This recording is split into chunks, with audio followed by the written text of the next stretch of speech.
ओम शांति। आजिर साकार महावाक्य 18/3/2022। मधुर संतान माने माया रूपक घन कुहुड़ी व्यापी रही सेप्रति सावधान रहिबार अछि। कुहुड़ी रे केभे हेले बाटबणा हेबार नाही। प्रश्न, महावीर पिलामाने क्यों कर्तव्य करिसेंती जहार स्मारकी शास्त्र मानकरे रहिछि? उत्तर, महावीर पिलामाने मूर्छित मानकु ज्ञान रूपक संजीवनी बुट्टी प्रदान करी सचेत करिसेंती। एहार स्मारकी शास्त्र मानकरे मध्य देखाइछंती। पिलामानकु दया आसीबा उचित। जो माने सेवा करू करू बाबांक ठारू संपत्ति नौ नौ कौनसी कारणरू बाबांकर हाथ छाड़ी चली जाइछंती सेमानंक पत्र लेखी पुनर्जीवित कर। एही बड़ी पत्र लेख जे तुमर कौन हैला जहा द्वारा एही पाठपढ़ा छाड़ीदेल, दुर्भाग्यशाली काहींकी हेल। एही बड़ी खसी जाइथिबा पिलामानंकु रक्षा करिबा दरकार। ओम शांति। साधारणतः यही गीत को समस्ते बहुत गाई थांते। हे भगवान अंधर बाड़ी हुआ। भक्ति मार्ग रे बहुत ठोकर खाई थांती किंतु बाबा को पाई न थांती। आत्मा कही थाए, हे बाबा मु आपणक सहित मिसिया पई ए शरीर द्वारा एणे तेणे बहुत बुलुछि। आपण को पाइबार रास्ता बहुत कठिन। ए कथा तो निश्चिंत मनुष्य माने जानिछंती जे जन्म जन्मांतर आमे बहुत भक्ति करी आसीछु। ए कथा जानि नथिलु जे आमको ज्ञान मिलिबो तेबे जाई नयनहीन को नयन मिलिबो। भक्ति मार्गर कायदा होची भक्ति करिबा एवं धोका खाइबा। तुमे आधा कल्प धोका खाइछ, तुमे एबे धोका खाइबा बंद करि दउछ। तुमे ना भक्ति करिछ ना शास्त्र पढ़ुछ। भगवान मिलीगले पुणी एसबू कहीं करिबू?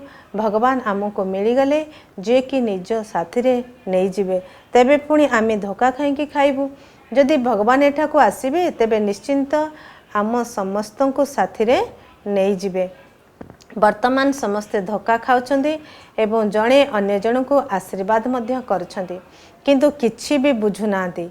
पोप साधु संत आदि जो माने भी एठाको आसुछंती मनुष्य माने भाबुछंती जे एही गुरु माने आमको भगवान सहित मिसिबा पाई रास्ता देखाइबे, किंतु गुरु माने निजे ही रास्ता जानी नांती।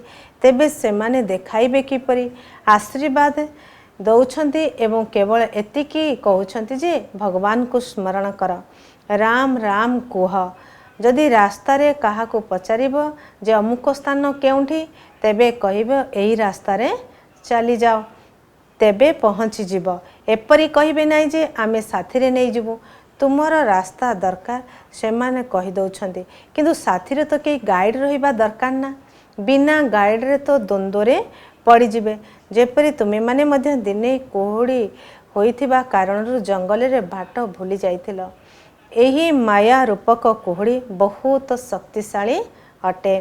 जेपरी स्टीमर वाला को कुहुड़ी पड़िथिले रास्ता देखा जाई न थाए, सेथिपाई से माने बहुत सावधानता रखि थांते। या पुणी मायार कुहुड़ी, सेथिपाई केही भी रास्ता जानी पारु नांती। जप तप तीर्थ आदि बहुत करछंती। जन्म जन्मांतर भगवान सहित मिसिबा पाई भक्ति करी आसचंती।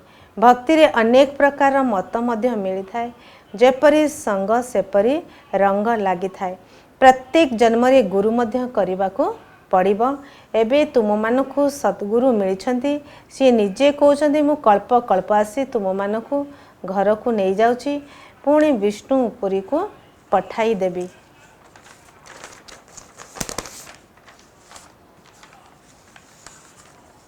एबे आमे बाबांक ठारू वर्षा नौछु।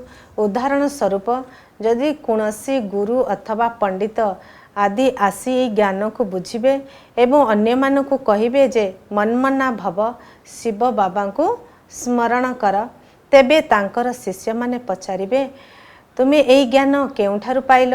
से माने तुरंत बुझीजिबे जे ये अन्य रास्ता धरिचंती। तांकर दुकान बंद होई जिवो, मान्यता शेष होई जिवो।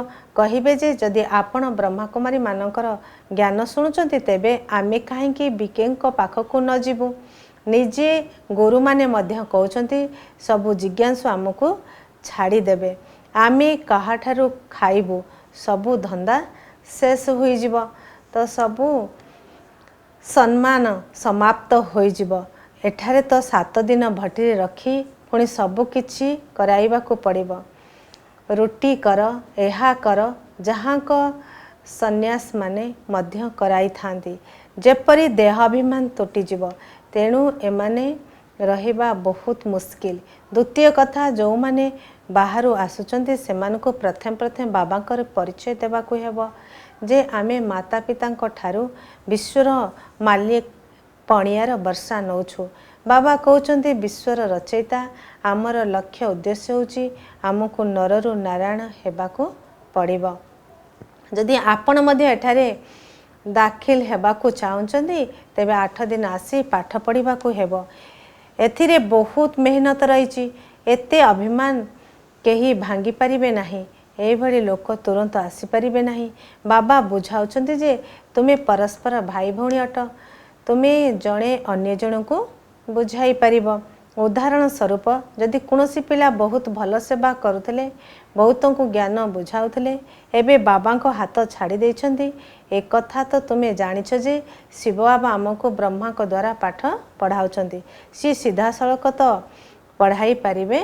नाही तेणु बाबा कहउछंती मु ब्रह्मा को द्वारा स्थापना कराउछि राजयोग सिखाउछि जदि के ब्रह्मा कर हाथ छाड़ी देले अर्थात शिवंकर मध्य हाथ छाड़ी देले विचार करा जाए जे अमुक कहीं छाड़ी देले भाग्यवान हेबा बदल रे भाग्यहीन कहीं होई गले तुमे कहा उपरे अभिमान करिछ भौणी मानक उपरे अभिमान करिथिबो तुमे तो बहुत भल सेवाधारी थिला पुणी कौन हैला कौन शिक्षादाता बाबा तुमको किछि कहिले जहा फल रे तुमे पाठ पढ़ा छाड़ीदेल एवं भाग्यहीन होईगल बाबा मध्य पचारि पारिबे तुमे राजयोग शिखिबा कहीं छाड़ीदेले तो तुमे मध्य आश्चर्य भावे बाबांकर होइछ बाबांकर ज्ञान कथा कहूछ पुणी पलाई जाउछ निज भाग्य रे ताला पकाई देल समय देखी सेमानकु चिट्ठी लिखिबा दरकार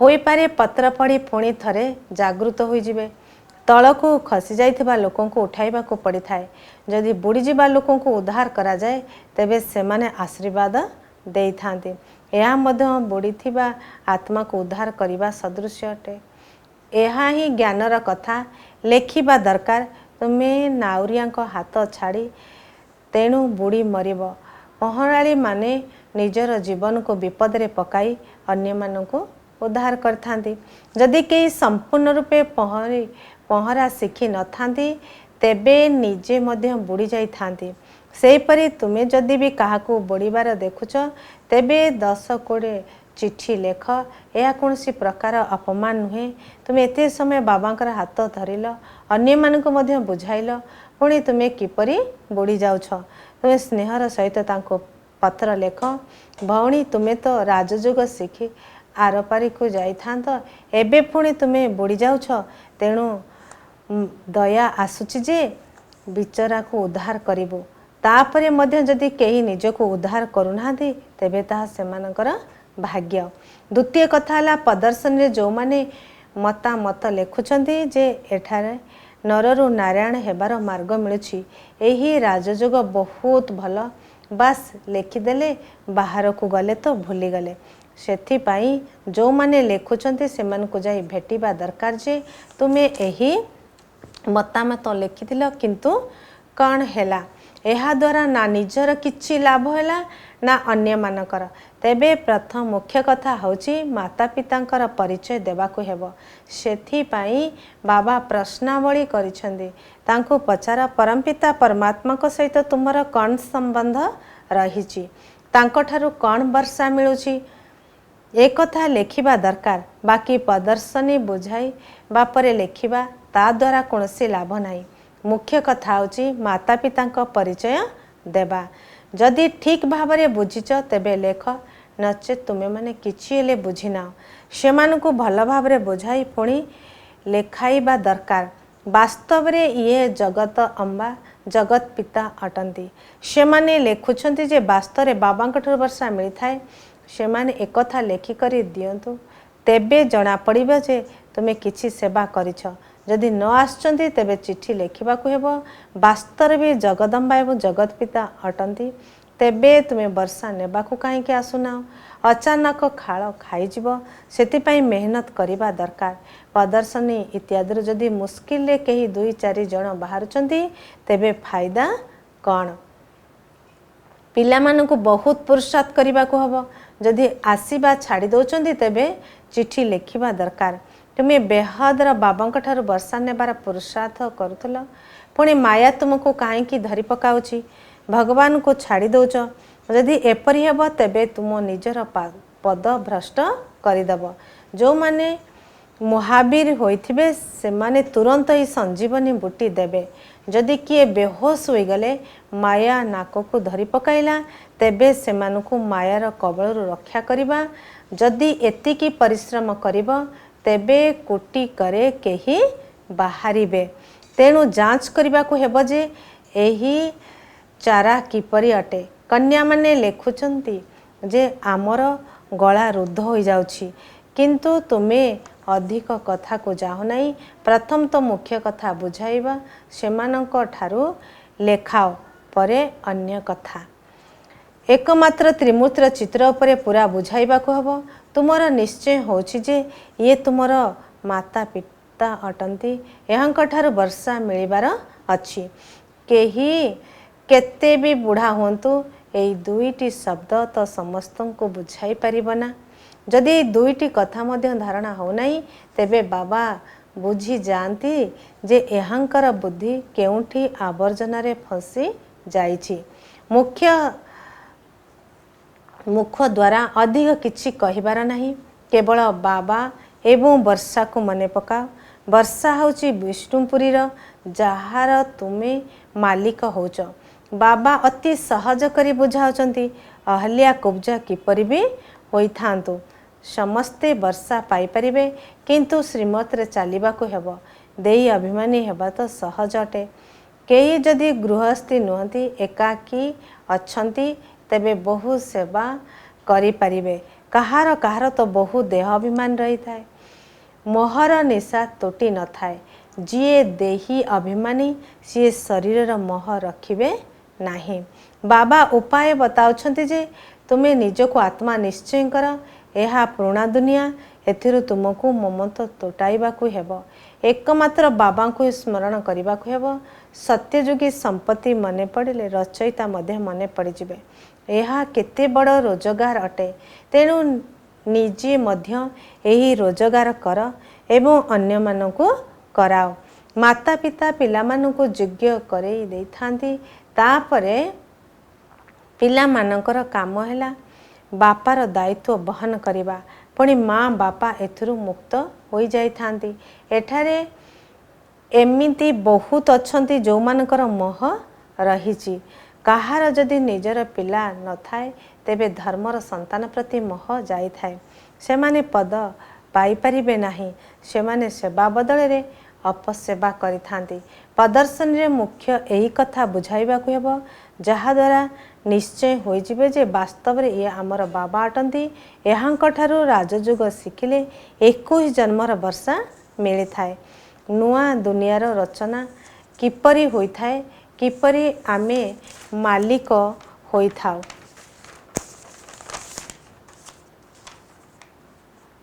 यह होची लक्ष्य एवं उद्देश्य किंतु पिला माने संपूर्ण रूप से बुझाऊ नाहांती तुम्हें राति दिन यही खुशी रहिबा उचित जे आमे ईश्वरीय संतान अटू सत्य जुगरे विष्णुकर दैवी संतान मानकु एते खुशी रहिबा नाही जेतिकी एबे तुम ईश्वरीय संतान मानकर खुशी अछि एबे तुमे माने ईश्वरीय संतान होच पण तुमे माने ही विष्णुकर संतान हेबो किंतु एबे खुशी रहिछि देवता मानकु ईश्वरीय संतान मानक ठारू उच्च बोली कहा जाई परिबो नाही तेणु ईश्वरीय संतान माने केते खुशी हेबा दरकार किंतु एठारू बाहरिबा मात्रे ही माया बिल्कुल भुलाई दे थाए तेबे बुझी जीवा को हेबो जे तुम भाग्य राजत्व नहीं, सेथिपाई बहुत परिश्रम करने दरकार।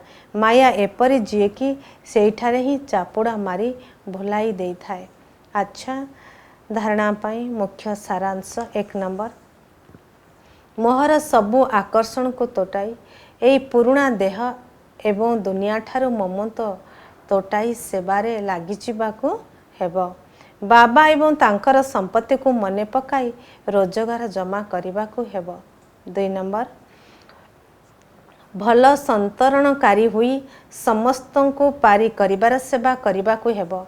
श्रीमत रे चलिबाकू हेबो। निजर बुद्धि को पंक अर्थात पुरुणा दुनिया रे लगाइबार नाही। वरदान, सर्वशक्ति को निजर अधिकार रखी सहजरे सफलता को प्राप्त करुवा मास्टर सर्वशक्तिमान हुआ। जेते जेते तुमे माने मास्टर सर्वशक्तिमान आसन उपरे स्थित रहिबो सेही अनुसारे समस्त शक्ति तुमर आदेश मुताबक चलिबे। जेपरि स्थूल कर्म इंद्रिय गुड़िक तुमर आदेश मुताबक परिचालित होउछंती, सेपरि सूक्ष्म शक्ति गुड़िक मध्य तुमर निर्देश मुताबिक परिचालित हुअन्तु। जदि एही समस्त शक्ति एबेठारु तुमर आदेश अनुसार परिचालित हेबे, तेबे जाई अंतिम समय सफलता प्राप्त करिपारिबो। काहींकि ना जेउठी सर्वशक्ति रहिछि सेठारे सफलता जन्मसिद्ध अधिकार अटे।